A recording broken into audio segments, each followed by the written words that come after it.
The English have a long history in Barbados. It was one of the largest and most important English colonies for centuries.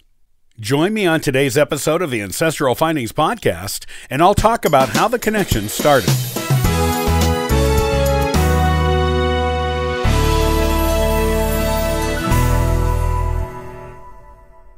Barbados is a Caribbean island that is part of the British colonial network. It was an actual colony from 1625 to 1966. It is now a self-governing constitutional monarchy with Queen Elizabeth II as the titular head of state.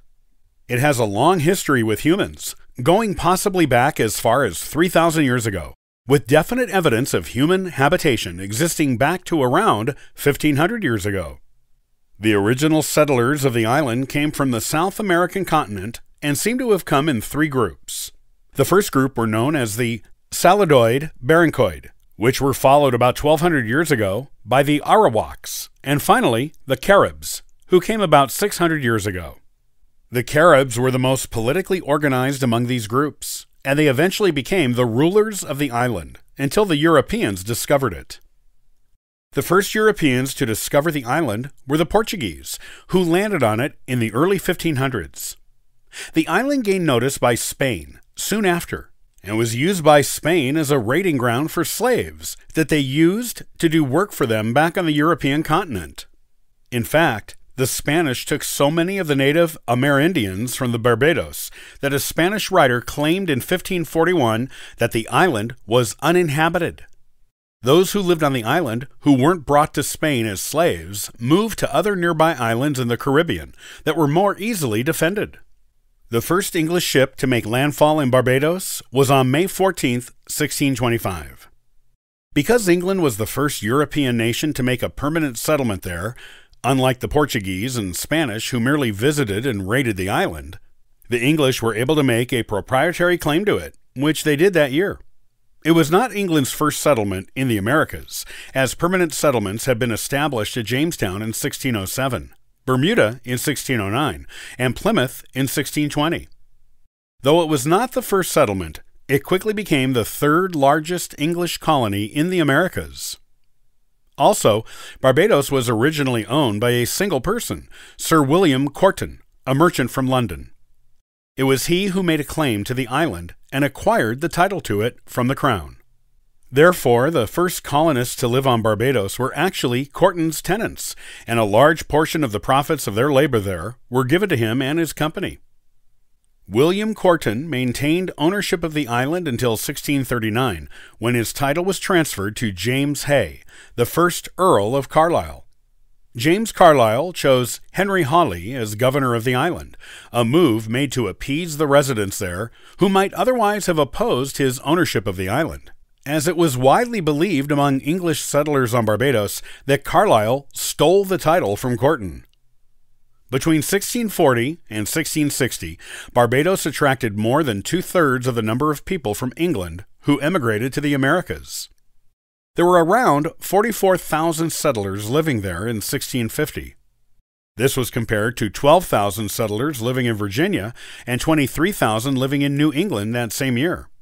The vast majority of English settlers who came to Barbados during this time period were indentured servants who exchanged 5 years of labor for their ship's transport fees. They were also given £10 in either money or goods upon being granted their freedom. Before the mid-1630s, they also received a few acres of land when they were freed. But with so many people coming to the island, there was no more free land to grant after this period in Barbados history. When the English Civil War was going on, rebels and criminals were transported to Barbados by the civilian Puritan government in charge of England at that time. When the monarchy was restored, a large number of these rebels were granted land on the North American continent as compensation for their exile to the island. Life on Barbados was hard at this time in history. Parish records from the mid-1600s on Barbados show 4 times as many deaths as marriages on the island.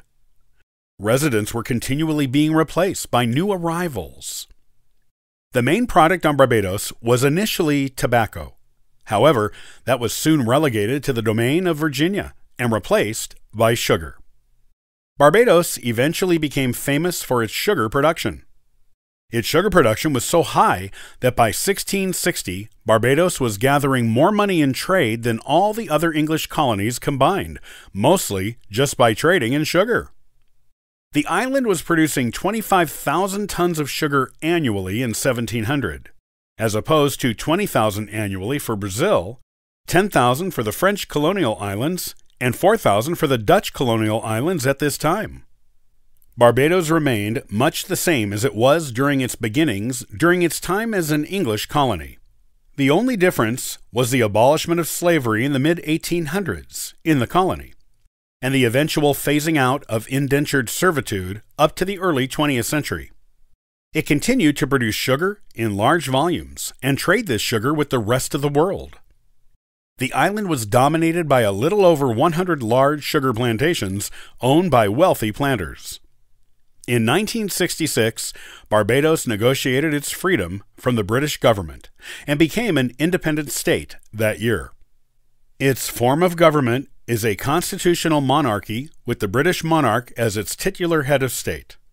It has a prime minister who leads the government and a parliament that is democratically elected and makes government decisions on the island. It also maintains its historical connection to England by being a member of the Commonwealth of Nations. It also developed international connections and status through membership in the United Nations and the Organization of American States. Barbados has a long history as an English colony, as long as, or longer than any other. It still maintains close ties to England today, though it is now an independent nation. It has a rich and varied history going back thousands of years. However, its English associations all began in 1625 and are an important part of the island's culture to this day.